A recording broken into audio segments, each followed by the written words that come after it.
Hola, ¿qué tal? Muy buenas tardes.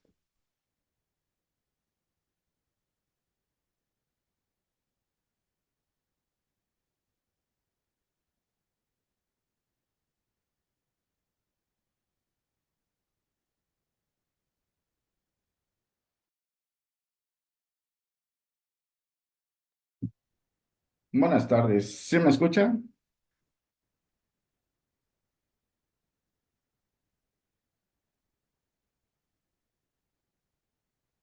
Ok, perfecto. Bueno, vamos a iniciar entonces con esta primera sesión. Voy a empezar compartiendo mi pantalla con el tema que corresponde al día de hoy y al final de la presentación vamos a dar un espacio para poder hacer una serie de preguntas.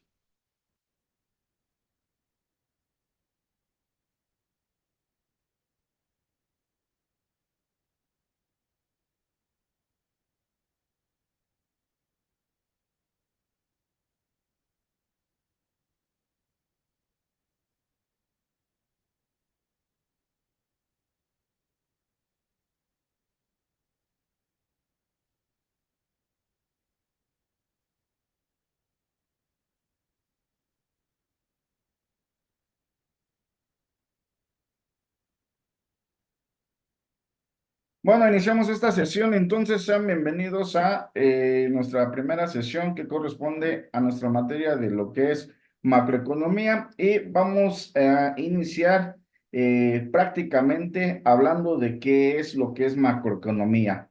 Macroeconomía como tal, pues como nos lo dice la diapositiva, es una parte de la economía que se encarga de el estudio de la suma de las decisiones de los agentes económicos. En la materia anterior, en microeconomía, pudimos observar cómo los diferentes agentes económicos están compuestos propiamente por lo que son las familias, las empresas, y en esta ocasión vamos a integrar también al Estado. La macroeconomía tiene que ver, pues, propiamente con los agregados de las decisiones de todas estas entidades, ¿verdad? Y de todos estos agentes económicos. Para hablar de macroeconomía, tenemos que entender entonces qué es el gasto total, cuál es la producción que se desarrolla o que se realiza dentro del país y además de, entre otros rubros que vamos a estudiar, vamos a hablar de lo que es el desempleo y en conjunto la suma de esa serie de decisiones que se toman. Bueno. La situación económica de un país es importante para pues para todas las gentes o todas las partes que conforman a pues a este país, ¿verdad? Hablamos entonces de que vamos a darnos cuenta que las familias, en primera instancia, van a buscar o van a poder desarrollarse en el futuro en función de cómo sea la situación dentro del país. Si es una situación adversa, pues obviamente el desarrollo propiamente económico, pues es un poco complicado. Ahora bien, si la situación es favorable, pues obviamente estas familias van a tener mejor certidumbre del desarrollo económico, por lo cual, pues esto va a permitir en un momento dado un mayor crecimiento económico. Ahora bien, en el caso de las empresas, si la situación es buena, pues obviamente las empresas van a poder ampliar sus negocios y esto va a permitir que haya una mayor contratación de trabajadores. Si la situación es mala, pues va a ocurrir exactamente lo contrario, ¿no? ¿A qué nos referimos? Pues a que va a haber despidos dentro de las empresas. Esto va a ir mermando la producción y propiamente va a mermar el desarrollo económico. Es decir, la primera situación es que va a haber un estancamiento económico y la siguiente situación es que va a empezar a haber una merma dentro de la situación económica propiamente del país en general. Ahora bien, por su parte, el Estado tiene políticas que van a variar en los supuestos de cómo vaya la economía. Si la economía va bien, pues obviamente va a poder incrementar en un momento dado impuestos, va a poder utilizar esos ingresos para crear mayores beneficios a la población y pues todo eso va a ir repercutiendo de manera favorable dentro del entorno económico. Por el lado contrario, si no hay una situación favorable, el Estado tiene que intervenir en primera instancia solicitando crédito al exterior, que eso hablamos de endeudamiento en primer lugar, y obviamente ese endeudamiento va a generar otros conflictos macroeconómicos. Bueno, para hablar de lo que es el Producto Interno Bruto, tenemos que hablar de lo que es el valor monetario total, de lo que son toda la serie de bienes y servicios que se producen dentro de la economía. Estos bienes y servicios son resultados finales, es decir, no hablamos de aquellos productos intermedios. ¿A qué nos referimos a los productos intermedios? Aquellos productos que por alguna razón nos sirven para producir otra serie de bienes. Y todos esos productos finales deben ser producidos dentro de las fronteras del país del que estamos hablando, para el mercado y con una cuestión muy importante, en un momento determinado. Para el caso de nuestro país, por lo general siempre hablamos de Producto Interno Bruto en un lapso de un año más o menos. Es decir, ese es el término en el cual nosotros hablamos de lo que es el Producto Interno Bruto. Ahora bien, para poder calcular ese Producto Interno Bruto, tenemos tres maneras de hacerlo. Por un lado, tenemos el método de gasto, por el otro lado, tenemos el método de ingreso y por el último, tenemos lo que es el método de producción. Esto tiene que ver con lo que es la oferta agregada que vamos a ver en esta sesión propiamente. Bueno, vamos a empezar hablando de lo que es el método de gasto. Para hablar del método del gasto, podemos dividir la producción en cuatro categorías, estas en función de quién nos compra los productos. Por lo tanto, el Producto Interno Bruto se puede realizar o ver a través de los gastos en bienes y servicios realizados por las familias, que es como el primer agente económico con el que nosotros estamos relacionados, con las empresas, que es el otro agente económico, y por el sector público y los extranjeros. Bueno, el consumo son todos los gastos en bienes y servicios realizados por las familias. Este gasto de consumo no incluye lo que es la vivienda. Ese está en otro rubro. Después tenemos lo que es la inversión, que es el gasto de las empresas en equipos y el de las familias en viviendas residenciales. Entonces, la parte del gasto familiar enfocado a la vivienda se considera dentro de lo que es inversión. Y por el otro lado tenemos el gasto público, que es compra de bienes y pagos al personal e infraestructura. Y finalmente tenemos lo que son las exportaciones menos las importaciones, que es el gasto de los extranjeros por la compra de bienes dentro de nuestro país.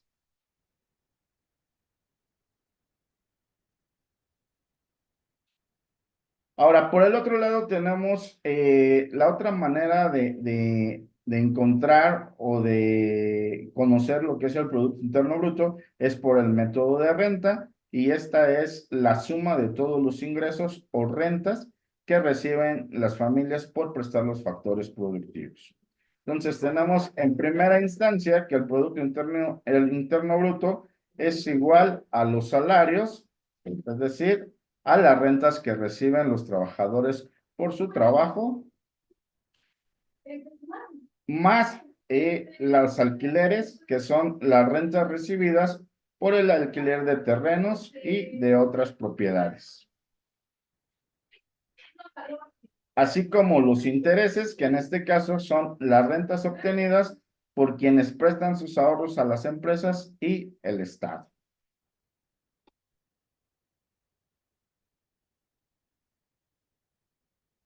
Y bueno, también tenemos las rentas que son obtenidas por los dueños de las empresas una vez pagados los que son los salarios y alquileres. Todo esto, lo que está en azul, es decir, hablamos de lo que son los alquileres, los intereses y lo que es explotación, pues todo esto se considera excedente bruto de lo que es explotación.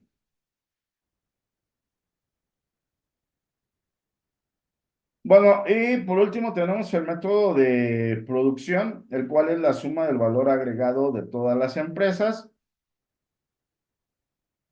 Y aquí vamos a ver lo que es la importancia del Producto Interno Bruto y el crecimiento. El Producto Interno Bruto, como ya lo vimos, es una medida de riqueza del país. Si aumenta la producción, aumentan las rentas que reciben los individuos, por lo que va a aumentar la calidad de vida en general. Si sube el Producto Interno Bruto, el desempleo suele bajar y si las empresas producen más bienes y servicios, necesitan contratar más trabajadores. Por lo tanto, pues obviamente esto genera que el desempleo vaya disminuyendo. Ahora, el Producto Interno Bruto como tal, y si lo aplicamos a nuestra realidad, nos vamos a encontrar con que tiene muchas limitaciones, ¿sí? Es decir, aunque el Producto Interno Bruto en un momento dado refleja la calidad de vida de las personas que viven en un país, también tiene algunas limitaciones. Y para empezar, el Producto Interno Bruto no tiene en cuenta el tiempo de ocio de las personas. Sin embargo, entre más tiempo de ocio tengan las personas, pues obviamente eso aumenta su calidad de vida. Tampoco cuenta la economía que está sumergida, es decir, todas las actividades que no facturan o todas aquellas actividades que son consideradas ilegales. Sin embargo, esas actividades también generan dinero. Eh, el Producto Interno Bruto no cuenta lo que es la producción del hogar, es decir, hablamos del cuidado de niños, la limpieza del hogar, etcétera, y eso también es importante para la vida de las personas, ¿va? Para la comodidad en general de las personas. Y el Producto Interno Bruto cuenta actividades que pueden ser perjudiciales, tales como la contaminación, que en realidad restan calidad de vida. Además, no tiene en cuenta la calidad de los bienes producidos, solo su valor. Es decir, un ordenador de 2023 vale menos que uno de 1970, pero pues el de 2023 definitivamente es mejor.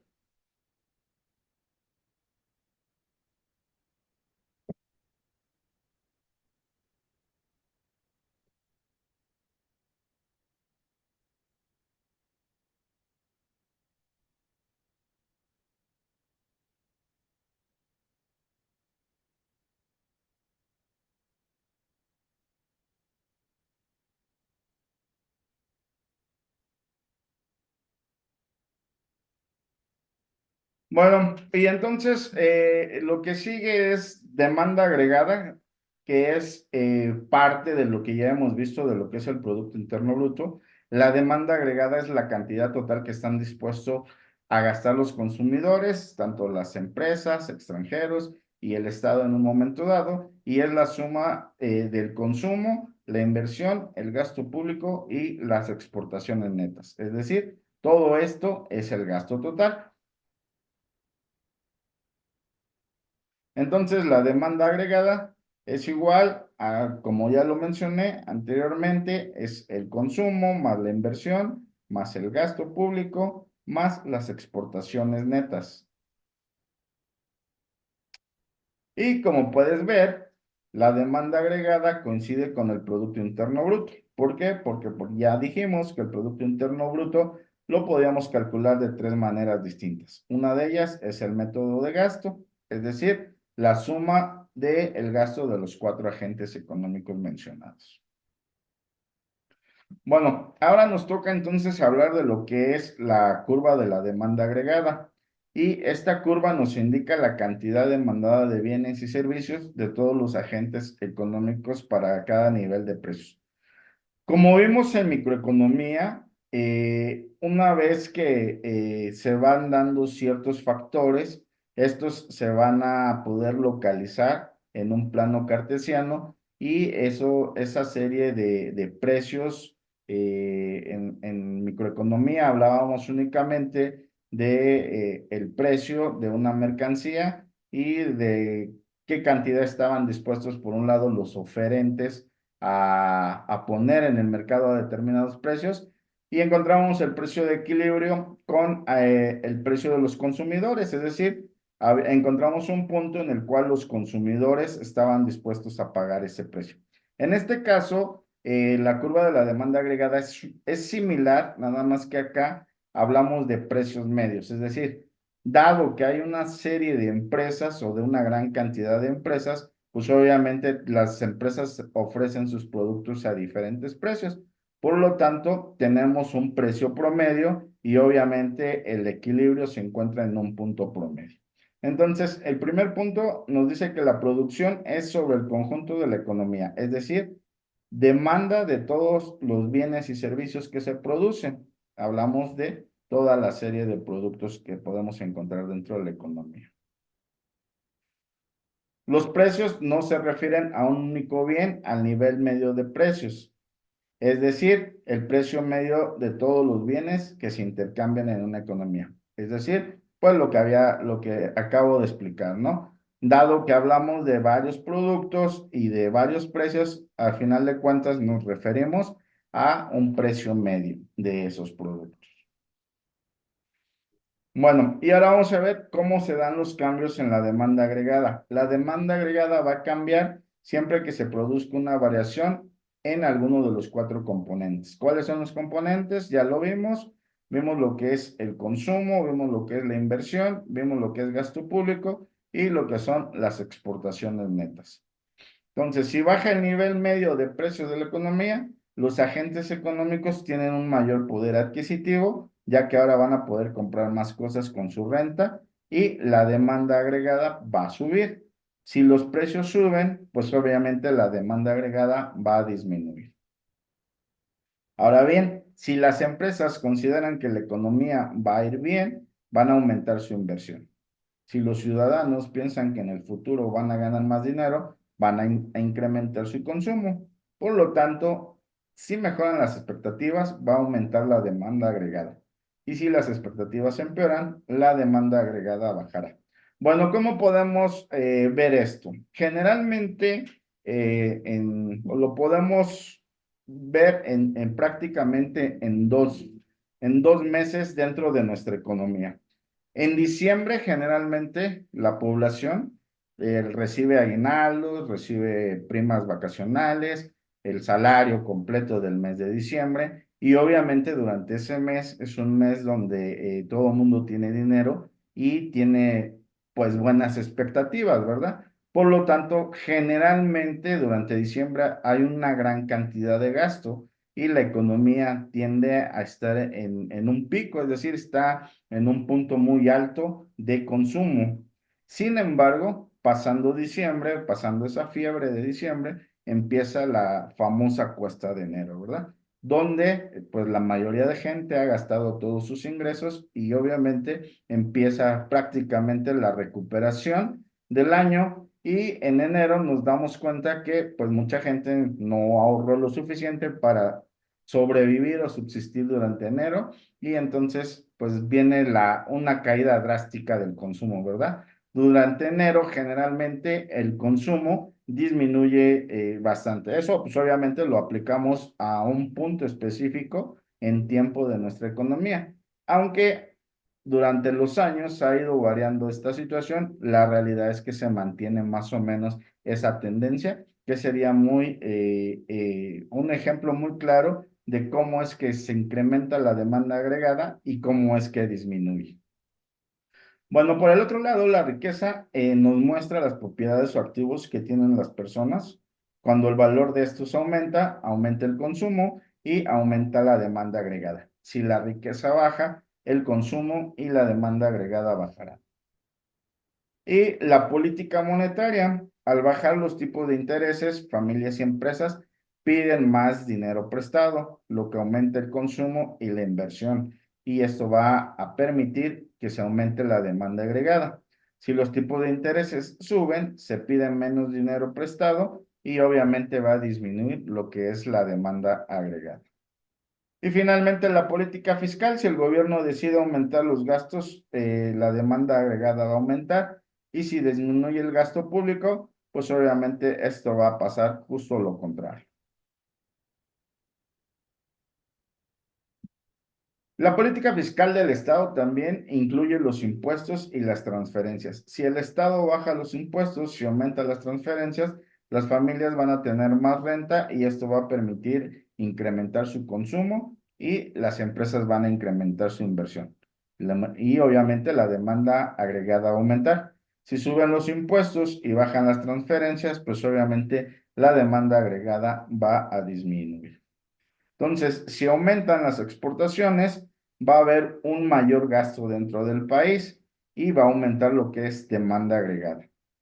Lo mismo ocurre si descienden las importaciones. Por lo tanto, si aumenta la diferencia entre exportaciones e importaciones, es decir, las exportaciones netas, habrá un aumento en la demanda agregada. Y bueno, todo eso que hemos visto son movimientos que se dan dentro de la misma curva de la demanda, es decir, aquella situación que, repito, como se vio en microeconomía 1, conforme se va incrementando los precios, se va moviendo el punto de equilibrio a lo largo de de la curva, y en este caso la curva de la demanda agregada funciona en la misma situación bajo los supuestos anteriores, ¿verdad? Todos esos movimientos que hemos mencionado se van a dar dentro de la misma curva de lo que es la curva de la demanda agregada. Ahora, vamos a hablar de lo que son los desplazamientos de la curva. En primera instancia, si lo que varía son expectativas, riquezas, tipos de interés, gasto público, impuestos, transferencias o exportaciones netas, se va a producir un desplazamiento de la curva de la demanda, y esto nos va a permitir en un momento dado que haya un aumento de la demanda agregada con ese desplazamiento. Si las expectativas son menores, pues obviamente eso nos va a generar un descenso en la demanda agregada. Y bueno, pues con eso estamos concluyendo prácticamente el tema que corresponde a, a la sesión del día de hoy.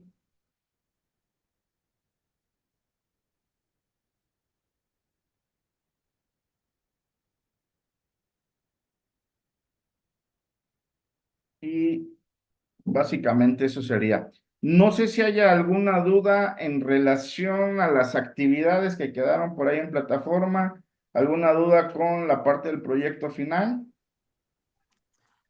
Por el momento aún no, profe, aún no. Creo Ok, que se van a ir desarrollando conforme vaya avanzando. perfecto. En el proyecto final es una infografía que tiene que ver con todos los temas que se tratan en la materia. La intención de esa infografía, bueno, lo primero es que no complicar la materia. La materia es un poquito complicada porque se manejan muchas fórmulas y números. Quise evitar en la medida de lo posible manejar todas esas series de fórmulas y todo eso, esa parte numérica, porque al final de cuentas lo que me interesa más es que manejen los diferentes agregados económicos, que entiendan de dónde sale el Producto Interno Bruto y qué sirve, para qué sirve y cómo se maneja, ¿no? Realmente esa es como la finalidad de esta materia.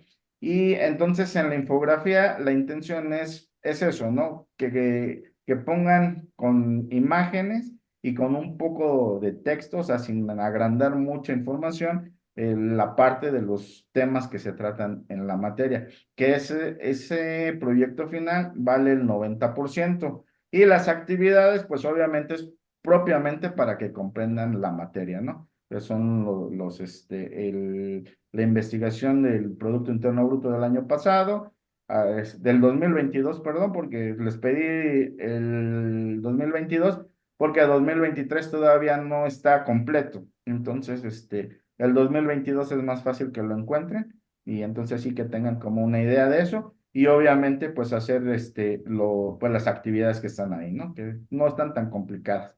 La idea es más que les quede un poquito de toda esa información y no que se abrumen con todas las fórmulas. Ok. ¿Alguna duda? Eh, pues, bueno, por el momento yo creo que no, que con las ilustraciones fue claro. Y sí, yo tenía ideas conforme a lo pasado, cómo va funcionando todo. Perfecto. Pues bueno, entonces con esto estamos prácticamente concluyendo el día de hoy. En nuestra próxima sesión vamos a abordar otro tema que nos corresponde propiamente en la materia y en esa sesión vamos a estar cerrando propiamente la materia. Si hubiera alguna duda en respecto a las actividades o alguna situación, pues ahí lo podemos revisar. Creo que las actividades y todo lo que se pide ahí, creo que está muy sencillo, no hay nada complicado. Entonces, de todos modos, pero de todos modos, cualquier, duda que hubiera, ya lo podemos checar en nuestra próxima sesión. Claro, profe. Ok, pues que estés muy bien, te deseo muy bonito fin de semana y nos vemos el próximo viernes también porque había planeado para el día sábado, sin embargo, no contemplé dos compromisos que tengo para los dos días sábados, entonces para evitar entrar fuera de horas, mejor lo recorrí para los días viernes, espero que esté más fácil, de todos modos va a quedar este video grabado y la próxima sesión también. Me parece bien, profe. Todo un gusto. Bueno, hasta luego, bonito fin de semana. Igualmente.